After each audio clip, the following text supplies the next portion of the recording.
যাই রাজবাড়িতে গিয়ে মহারাজকে একটু তেল মালিশ করে আসি। সামনেই আমার গিন্নির জন্মতিথি।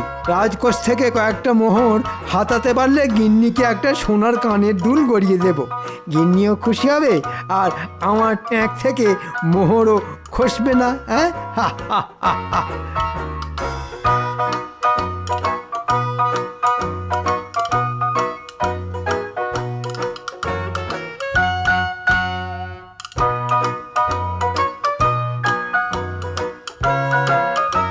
আসবো মহারাজ? কে কে? ও মন্ত্রী তুমি? তা এত সকাল সকাল কি চাই শুনি? আগে রাজকোষের চাবিটা নিতে এলাম মহারাজ। কেন কেন? রাজকোষের চাবি নিয়ে তুমি কি করবে? আগে নবাব বাহাদুরকে খাজনা দেওয়ার সময় তো প্রায় চলে এলো, তাই মোহরগুলো গুনে রাখতাম মহারাজ। না না না না, এবার খাজনা দিতে আমার একটু দেরি হবে। রাজকোষে বেশি মোহর নেই তো। সব যদি খাজনা হিসেবে নবাব বাহাদুরকে দিয়ে দিই, তাহলে বাকি মাসটা চলবে কেমন করে শুনি? এই রে, এবার কি হবে? আপনি মিছিমিছি চিন্তা করছেন মহারাজ, আমি তো আছি। প্রজাদের কাছ থেকে অগ্রিম খাজনা তুলে আনবো আমি। একদম নয়। রাজ্যের গরিব প্রজাদের ওপর জুলুমবাজি আমি একেবারেই সহ্য করব না। আমি নিজে নবাব বাহাদুরকে অনুরোধ করব খাজনা দেওয়ার সময়সীমা পিছিয়ে দেওয়ার জন্য, কিন্তু প্রজাদের কাছ থেকে আমি অগ্রিম খাজনা কোনোদিনও চাইব না। সে আপনি যা ভালো বুঝবেন তাই করবেন মহারাজ, কিন্তু আমাকে আপাতত রাজকোষের চাবিটা তো দিন। কেন? খাজনা যখন পরে দেব বললাম, তারপরেও রাজকোষের চাবি নিয়ে কি হবে শুনি? মানে এমনি মহারাজ, অনেকদিন রাজকোষ খোলা হয়নি তো, যদি তালায় জং পড়ে যায় তখন কি হবে? তালায় তেল ঢেলে দেব তাও ভালো, কিন্তু রাজকোষের চাবি আমি তোমাকে দেব না। হ্যাঁ, আচ্ছা মহারাজ। মন্ত্রী ভাবে আমি কিছুই বুঝি না। ওরে, আমি সব বুঝি। না, আমার উপর মহারাজের বিশ্বাস দিন দিন উঠে যাচ্ছে। এইভাবে চলতে থাকলে মহারাজ আমাকে আর কোনো দিন রাজকোষের চাবি দেবেন না। তখন আমাকে শুধু ওই বেতনের পয়সায় সংসার চালাতে হবে। সেটা কি করে হয়? রোজ যেমন সূর্য ওঠে দিন রাত হয়, তেমনই মন্ত্রী চুরি করে, এটাই চিরন্তন সত্য। এবার কিছু একটা করে আমাকে মহারাজের মন জয় করতেই হবে, তাহলেই কেল্লা ফতে। এই দেখ না, এক ঢিলেই ওই পাকা আমটা আমি পেরে দেব। ওরকম মনে হয়। আগে পেরে দেখা, তারপর তোর কথা বিশ্বাস করব।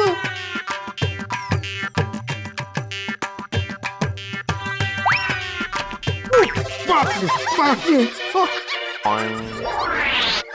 এই দাঁড়া দাঁড়া বলছি। কি বেয়াদব ছেলে রে বাবা। হবেই তো, যেমন দাদু তেমন তার নাতিরা।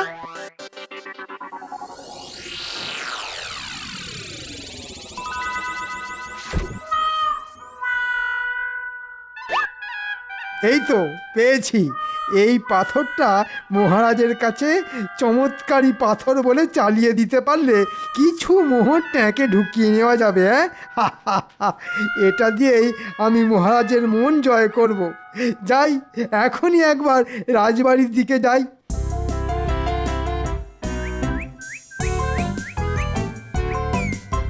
ওই গো রানী, খেতে দাও। একটু পরেই তো আবার রাজসভায় যেতে হবে।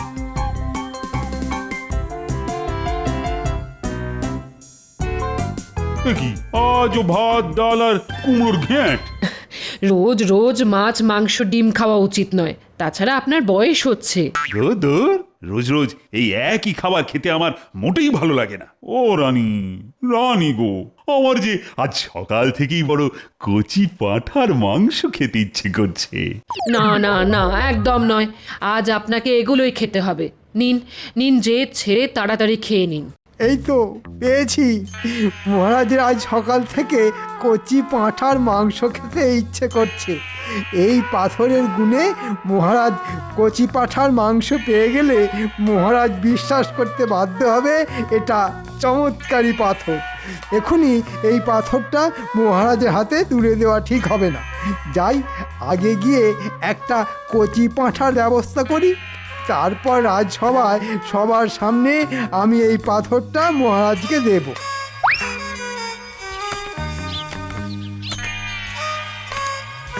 তো পেয়েছি।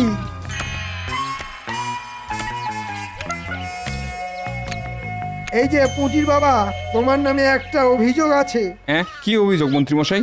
এই মাসের খাজনা তুমি এখনো জমা করনি, তাই মহারাজ তোমার উপর রেগে আছেন।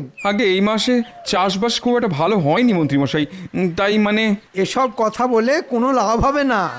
আমাকে মহারাজ পাঠিয়েছেন তোমার কাছ থেকে খাজনার টাকা নিয়ে যাওয়ার জন্যে।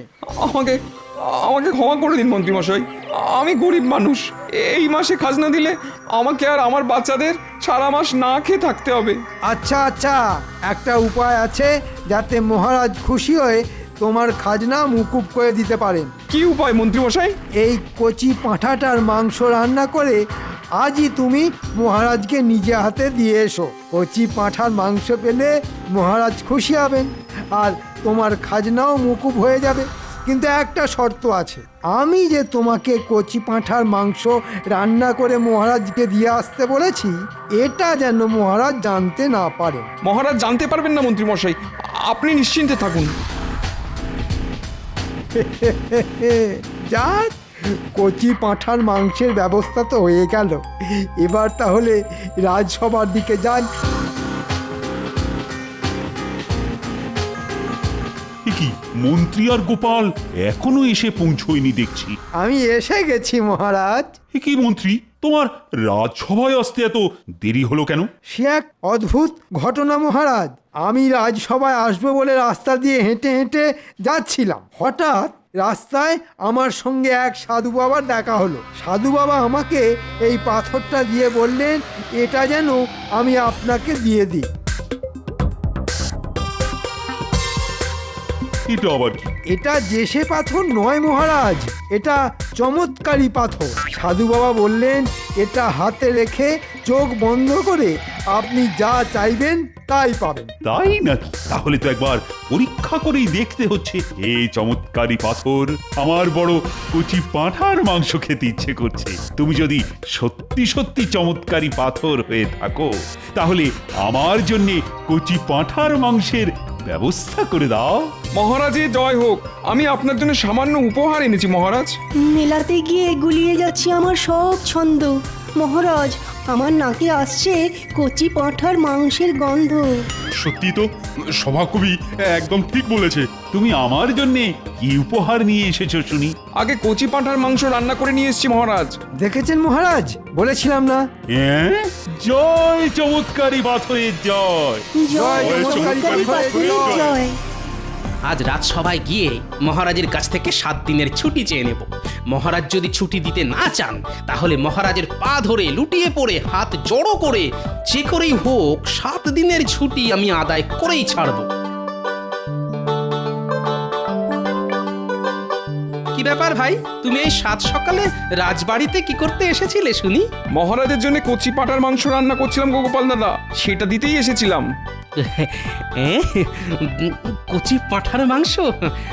তা সেটা কি শুধু মহারাজের জন্যই রান্না করেছো? না না, তোমার জন্যও আছে গোপাল দাদা। আমি পুঁটির হাত দিয়ে তোমার বাড়িতে কচি পাঁঠার মাংস পাঠিয়ে দেবো। শোনো শোনো, বাড়িতে গিন্নি নেই বুঝলে, গিন্নি বাপের বাড়ি গেছে, তাই পুঁটিকে দিয়ে আমার বাড়িতে মাংস পাঠাতে হবে না। আমি নিজে তোমার বাড়িতে গিয়ে খেয়ে আসবো, কেমন? এবার আমি রাজসভায় যাই।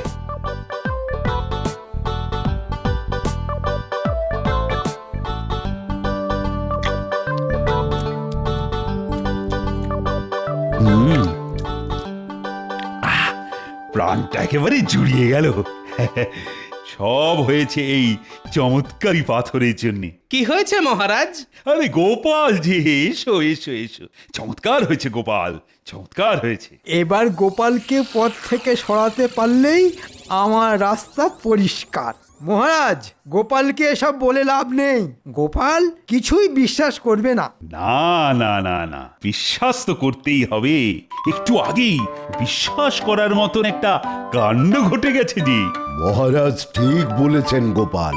একটু আগে মহারাজ হাতে চমৎকারী পাথর নিয়ে কচি পাঁঠার মাংস খাওয়ার ইচ্ছে প্রকাশ করেছিলেন। তারপর? তারপর আর কি, একজন প্রজা এসে মহারাজকে কচি পাঁঠার মাংস দিয়ে গেলেন। সব হয়েছে এই চমৎকারী পাথরের জন্য। আর আমাকে এই পাথরটা দিয়েছে মন্ত্রী। আগে ওসব পাথরের জোরে হয়নি মহারাজ, হওয়ার ছিল তাই হয়েছে। মানে কি বলতে চাইছো গোপাল? অন্ধবিশ্বাস ভালো নয় মহারাজ, এটাই বলতে চাইছিলাম। দেখেছেন মহারাজ, গোপাল কেমন চমৎকারী পাথরের বদনাম করছে। গোপাল, তুমি আমার চমৎকারী পাথরের বদনাম করেছো, আমি কিন্তু তোমাকে ছাড়বো না। ছাড়া ধরা সব আপনার হাতে মহারাজ, আমি শুধু সত্যিটা বললাম। এই চমৎকারী পাথরটা হাতে নিয়ে যা চাওয়া হয় সেটাই পাওয়া যায়। আর তুমি বলছো কিনা এই পাথরটার কোনো গুণ নেই। বেশ বেশ, তবে প্রমাণ করে দেখাও এটা চমৎকারী পাথর নয়। এই রে, মহারাজ তো সত্যিটা শুনে একেবারে তেলে বেগুনে জ্বলে উঠলেন। এখন মহারাজের কাছে 7 দিনের ছুটি চাওয়াও যাবে না, কিন্তু দেব মহারাজ, প্রমাণ দেব। আপনি আমাকে 1 দিন সময় দিন। আগামীকাল আমি যদি আমার কথার প্রমাণ দিতে না পারি তাহলে আপনি আমার গর্দান নেবেন। এসব কি বলছো গোপাল? যা বলছি ভেবেচিন্তেই বলছি। আর যদি আমি প্রমাণ দিয়ে দিই তাহলে আমি আপনার কাছে যা চাইবো আপনাকে তাই দিতে হবে মহারাজ। এবার বলুন, আপনি রাজি তো? রাজি রাজি, আমি রাজি। বেশ, তবে আজ দিনটা আমাকে ছুটি দিন। ঘরে গিন্নি নেই, আমাকে গিয়ে ঘরের সব কাজ একা হাতে করতে হবে। আর কাল আমি সঠিক সময়ে এসে আমার কথার প্রমাণ দিয়ে যাব।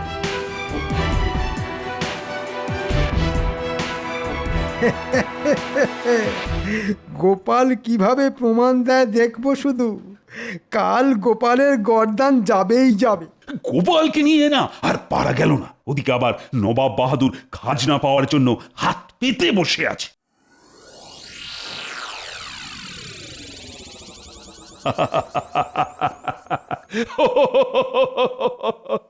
আরে আমি তো এই চমৎকারী পাথরের কথা ভুলেই গেছিলাম। এই চমৎকারী পাথর নবাব বাহাদুর যেন এই মাসের খাজনার টাকা মকুব করে দেন। সর্বনাশ, এবার কিছু একটা করতেই হবে। মহারাজের ইচ্ছে পূরণ না হলে কাল গোপালের নয়, আমার গর্দান যাবে।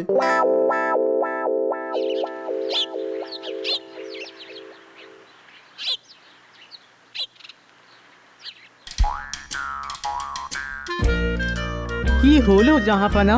কি নিয়ে এত চিন্তা করছেন? মাস শেষ হতে চললো, কৃষ্ণচন্দ্র এখনো খাজনা পাঠালো না যে উজির। আমার মনে হয় রাজা কৃষ্ণচন্দ্র খাজনার কথা ভুলেই গেছে জাহাপানা। বলাচ্ছি আমি। এই দূত, এক্ষুনি চিঠি নিয়ে কৃষ্ণচন্দ্রের কাছে যাও। চিঠিতে কৃষ্ণচন্দ্রকে কি লিখবেন জাহাপানা? লিখবো, আজকের মধ্যে খাজনা না পেলে খুব খারাপ হয়ে যাবে।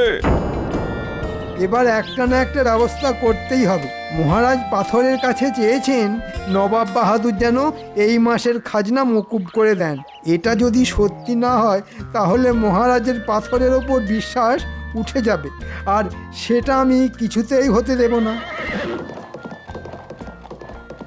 আরে, এ তো নবাবের দূত। এই দাঁড়াও দাঁড়াও, বলুন মন্ত্রী মশাই। কোথায় যাচ্ছ শুনি? জাহাপানার চিঠি মহারাজের কাছে পৌঁছে দিতে যাচ্ছি। নবাব বাহাদুর আবার কি লিখলেন? না না, একবার পড়ে দেখতে হচ্ছে তো। দাও, চিঠিটা আমার হাতে দাও, আমি মহারাজকে দিয়ে দেব। আচ্ছা আচ্ছা, এই নিন। ওরে বাবা রে, নবাব বাহাদুর যে খাজনা চেয়ে পাঠিয়েছেন। না না, এই চিঠি কিছুতেই মহারাজের হাতে দেওয়া যাবে না। এই তো একটা উপায় খুঁজে পেয়েছি।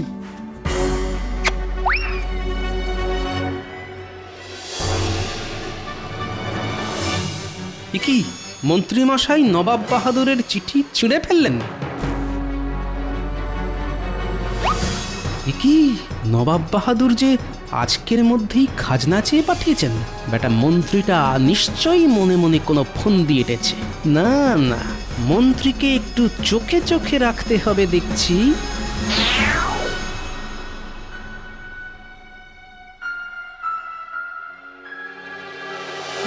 মহারাজ, এই দেখুন মহারাজ, নবাব বাহাদুর আপনার জন্য চিঠি পাঠিয়েছেন। তাই নাকি? কই কই দেখি দেখি।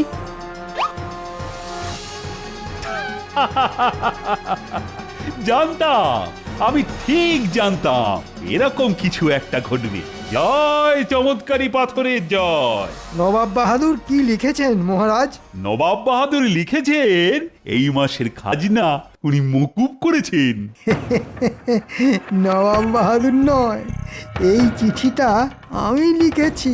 মন্ত্রী, আজ তুমি না থাকলে এই চমৎকারী পাথরটা কিছুতেই আমার হাতে আসতো না। আমি খুব খুশি মন্ত্রী, খুব খুশি। মহারাজ খুশি যখন হয়েছেন, তখন আজ থেকে রাজকোষের চাবির দায়িত্ব আমাকেই দিন না।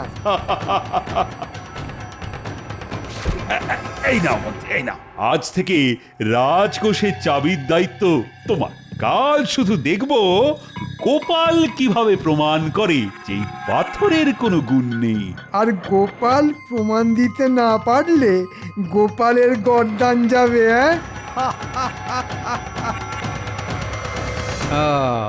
এইবার বুঝেছি মহারাজকে পাথর দেওয়া থেকে শুরু করে নবাব বাহাদুরের চিঠি সব এই শয়তান মন্ত্রীর কারসাজি। কিন্তু কচি পাঁঠার মাংস, যাই একবার পুঁটির বাবার কাছে যাই। একমাত্র পুঁটির বাবাই আমাকে সত্যিটা বলতে পারবে।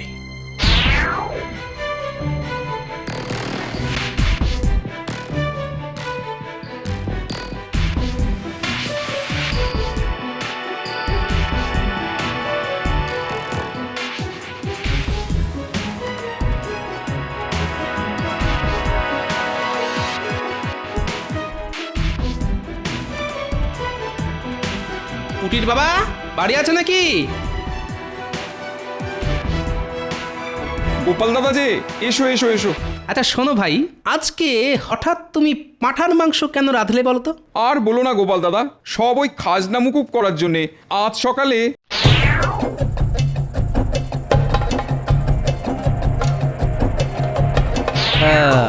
এইবার বুঝেছি। বাহ, আমাদের মন্ত্রীমশাই গুছিয়ে বেশ ভালোই চাল চেলেছেন দেখছি। কিন্তু গোপালের চোখকে যে এত সহজে ফাঁকি দেওয়া যায় না, এবার দেখাচ্ছি মজা। কি ভাবছো গোপাল দাদা? কিছু না কিছু না, আমার বড় খিদে পেয়েছে। চলো এবার আমি কবজি ডুবিয়ে পাঁঠার মাংস খাবো। কৃষ্ণচন্দ্রের এত বড় সাহস, আমার চিঠি পেয়েও খাজনা দেয় না। এই উজির, এক্ষুনি ঘোড়া বার করো, আমি কৃষ্ণনগরে যেতে চাই। চলুন জাহাপানা।